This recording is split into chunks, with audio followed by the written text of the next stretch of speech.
Misalnya kita beda dengan Wahabi, saya sering kritik Wahabi, tapi dalam hal yang saya kritik saja, dalam hal yang lain kita setuju. Misalnya tradisi mereka menghormati sahabat, kita setuju. Tradisi mereka merumah Masjid Haram, kita setuju. Tradisi mereka menghafal Quran, kita setuju. Tapi ada tradisi yang kita tidak setuju. Misalnya mereka sering nggak pati hormat sama ma'asirun nubuwah, tempat-tempat berset. Jadi jangan kira kita, jadi kalau kita ngeritik ya di hal yang kita kritik saja. Itu pun karena kadang bawaan zaman, bawaan versi, bawaan tradisi. Terus kamu simpulkan. Misalnya kamu simpulkan, Gus Bak benci Wahabi ya enggak juga. Dalam hal yang kita tidak cocok. Yang kita cocok ya cocok kayak tadi misalnya. Sayyid Muhammad tuh kalau ngarang kitab, meskipun beliau beda dengan Wahabi, kalau muji ya biasa. Dalam hal yang sama. Apa? Dalam hal yang sama. Karena mereka bermakna. Ya misalnya Nyun Sewu misalnya pengajian umum, saya juga suka dari segi syiar, dari segi apa? Syiar. Tapi ada hal-hal yang memaksakan, itu mesti saya kritik.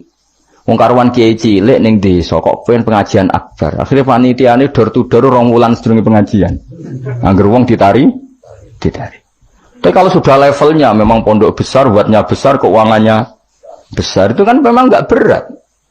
Tapi kalau yang desa-desa sampeyan pengajian gede, 2 wulan atau 3 wulan. Oleh door to door gitu. Nganti agar wong dijaluki napa?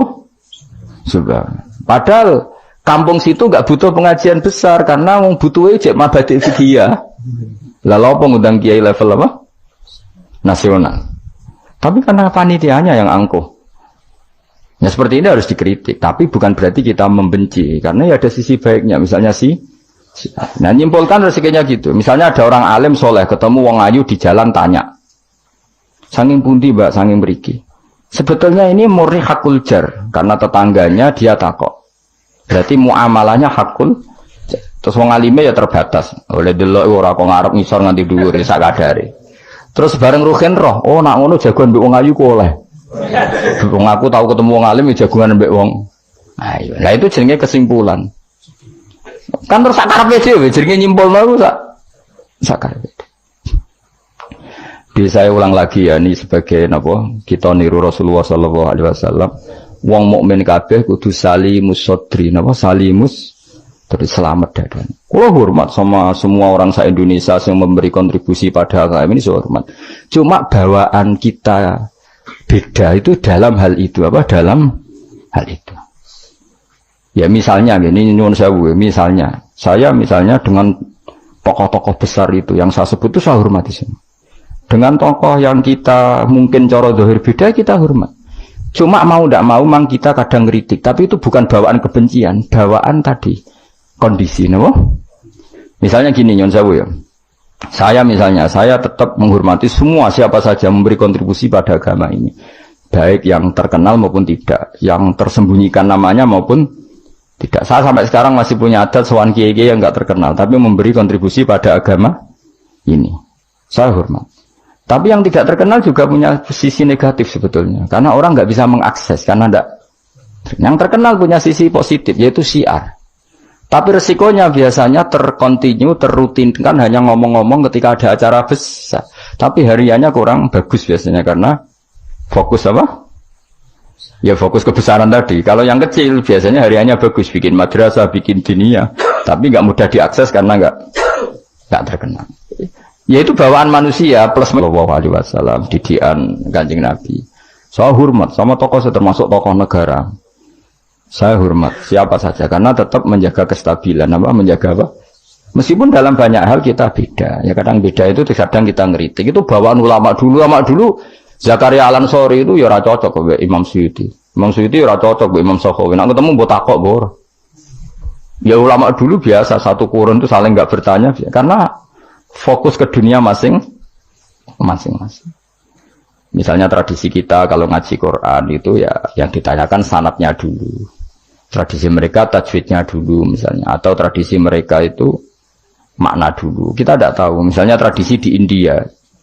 Tradisi di India itu anak kecil itu kalau ngaji bersamaan dengan maknanya. Meskipun kecil. Dalam sisi itu bagus India. Tapi Indonesia enggak. Indonesia lebih suka makhrajnya dulu. Yang tentang fikihnya ada paket lain. Ada paket. Terus kalau tradisi keluarga saya, meskipun keluarga Quran itu anak kecil ya nggak disuruh ngapalkan Quran. Bapak saya nggak pernah nyuruh saya ngapalkan Quran, tapi setelah bisa baca kitab, ya baru disuruh ngapalkan. Ada yang enggak, yang ngapalkan dulu biar apa? Otaknya masih jernih katanya. Ya macam-macam, semuanya baik. Dan kita saling ngeritik. Ngeritik karena tadi, nak cacilik langsung ngapal lo, kadang najis gak roh, sopan santun. Yang fatalnya lagi kadang akidah ahlussunnah wal jamaah gak ngerti. Jadi ada lucu kan akhirnya hafal Quran tapi akidahnya tidak ahlussunnah karena gak pernah dikenalkan ahlussunnah. Tapi sisi baiknya karena masih kecil gampang apa? Hafal, kemudian orang tuanya niat benain akidah ahlussunnah. Ada yang sebaliknya dibelajarkan ahlussunnah dulu baru ngapalkan. Mungkin sisi negatifnya mungkin loh. Nak isu teke tuwek-tuwek ngene iki kan. Kowe gelem mesti ngapal Quran setor wae aku. Nak rawat ini di akhiri wal asri. Amma yatasa alun anin nahbail azim wa apa. Innalil muttaqin. Lalu sering nampa setoran wong tuwek-tuwek lucu-lucu. Wong tuwek-tuwek sing ben mati husnul khotimah, waduh Gus kula wis tuwek tapi kepen setor Quran mbek jenengan. Tahu tak turuti. Rata-rata orang jus nyerah. Dereng enten sing langkai 2 jus, kadang yang nyerah wis setruk, kadang yang mati macam-macam lah. Apa ya teke wong tua iku beda. Padahal maca. Tapi saking gelam jare piye? Dadine lafate ku aneh. Mau menak maca fam bajasat fancur. Oh. Bulan. Wasama idatil khubuk diwaca khibuk mbah. Sebab lereni mbah teman pusing kula Mas.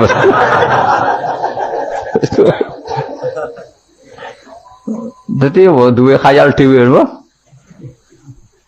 Ya seorang lagi ya kita tetap tiru keinginan Rasulullah sallallahu alaihi wasallam wong mukmin iku salimus sadri napa? Salimus sadri. Sehingga niki tenan kula maklumatkan. Kula niku hormat. Siapa saja yang memberi kontribusi pada agama ini saya hormat. Tapi kalau ngeritik bukan berarti kebencian. Karena tadi ada sisi yang kita harus ngomong. Untuk menjaga kestabilan jalannya hadis syariah. Misalnya saya dengan Pak Yusuf Mansur hormat. Saya dengan siapa saja. Dengan Ustadz Abdus Somad, dengan UAS. Saya hormat. Tapi ada sisi yang kita harus ngomong. Karena banyak ustadz yang nggak terkenal. Tapi juga ikut memberi kontribusi agama ini. Makanya saya ngikuti yang tidak terkenal ini tak hormati. Tapi semuanya kita hormati. Dari segi syiar memberi kontribusi. Kalau yang sedang tidak cocok ya dalam hal itu saja. Fitilkal khoslah. Ingat-ingat apa? Fitilkal khoslah. Tapi jangan semuanya enggak. Kita semua dididik Rasulullah salimus sadri apa? Salimus sadri. Begitu juga saya dulu dengan siapa saja. Asal tadi ya. Asal tadi semuanya itu demi niru Rasulullah sallallahu alaihi wasallam salimus sadri. Napa? Salimus sadri. Fal mukmin salimus sadri. Kita dalam hal misalnya masyarakat senang saya berlebihan. Misalnya orang Jawa Timur, saya suka dari segi senangnya Kiai. Tapi saya juga sering kritik orang Jawa Timur. Meskipun yang senang saya lah. Ojo berlebihan. Karena kalau berlebihan senang Kiai terus sering sowan. Kadang anggaran gue belanja digo sowan. Sebenarnya saya bukan ngeritik sowannya, sehingga anggaran belanja salam no template itu terus aku hukumnya itu piye. Nah, kadang ini tak takoki kan sowan aku rombongan bis tak takoki. Lho lari-lari mboten sekolah, mboten napa-napa Gus, yang penting sowan kiai. Lah bocah kok diajari. Lah ngono iku rombongane kadang 3 dino, berarti ya borote, Bro. 3 dino. Jadi saya ngeritiknya itu dalam hal itu saja, tapi mahabbahnya kita seneng, tapi kaifiahnya kadang tidak cocok. Ini perlu dicatat. Jadi hanya seperti itu. Kalau jenengan ini seneng ngaji ya seneng, tapi tetap sama tak kritik. Karena tadi wis gawa 3 perangkat kok gak paham. Gimana ini wis gawa kitab, gawa pulpen, gawa rekaman. Ini kan sudah mengalahkan ulama dulu. Karena ulama dulu tidak bawa rekaman. Tapi kok ilmunya jauh ini ada apa ya? Ya tadi kalau suwon kita benana wa benal mukminin kudu aja ana khil wala taj'al fi qulubina ghillal lil ladzina amanu. Kulo hormat sama semua tokoh-tokoh hormat. Kulo sama acara-acara besar ge kulo hormat. Cuma tetap kita sebagai ahlul ilm mengingatkan ada orang yang berjuang tuh enggak terkenal, ada orang yang berjuang enggak dapat apa-apa. Kita harus ngomong supaya orang ini juga diapresiasi. Tapi yang syiar ya kita hormati karena agama ini butuh syiar. Terus saya sama tokoh-tokoh DPR itu ya akrab. Ya banyak yang di saya sering ketemu saya ngaji. Tapi dalam hal yang kita tidak cocok yang ngeritik. Mereka mungkin yang ngeritik kita nggak apa-apa tapi hormat. Jadi eling-eling ya. Ini dawuh saya Imam Saroni. Saya nerangkan dalam konteks ilmu. Ini dawuh Imam Saroni. Kalau Nabi ngendikan laisa minna efitilkal khoslah. Bukan berarti dia menjadi murtad karena laisa. Nah, kalau makna sebenarnya kan laisa minna orang itu menjadi murtad. Orang termasuk golonganku wong sing tahu bodoh nih. Mau sekedar pernah itu tidak termasuk golonganku. Lah nek iku tenan maknane hakikat sing umat Nabi sapa? Semuanya pernah bodoh nih Pak sering? Sering. Kadang rezekinya ya dari ya nyun sewu koyo kebanyakan maklar itu rezekinya dari apanya? Gak bodoh nih kira-kira payu gak? Misalnya kayak jujur, maklaran tanah ning Kulon Progo sampai sing tinggu bendara kok. Apa melok apa Abu Badan itu? Kulon Progo. Pak, tanahnya tak tuku lah didamel nopo? Wes kalau damel pertanian untuk pergi prospek.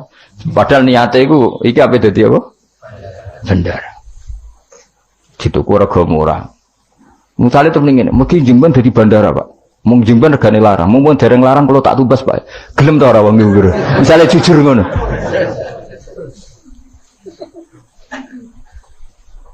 Misalnya ana wong sponsor umroh. Ayo umroh ning Rasulullah.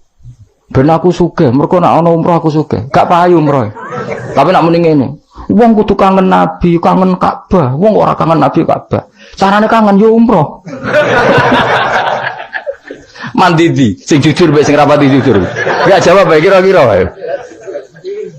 Mandidi.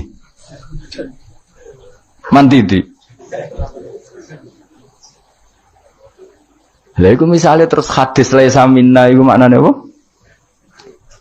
Hakikat. Jadi seorang lagi aja. Jadi Jokulino nyimpulkan karena nyimpulkan itu resiko. Karena tadi konteks fikih itu jelimet konteks fikih itu. Jadi misalnya ada orang alim soleh ketemu perempuan cantik, bawaan tonggo takok. Ini kan sebetulnya memang termasuk istisna dimaklumi. Nak ketemu faktor tonggo, faktor belajar, faktor berobat kan nazarul ajnabi dan ajnabiyah pengecualiannya kan apa? Muamalat, berobat, syahadah, ya ada beberapa lah. Tapi terus nyimpul oh ternyata jagoan wong ayu iku oleh. Dan justru wong alim nyaman nak jagongan mbek wong ayu di depan umum.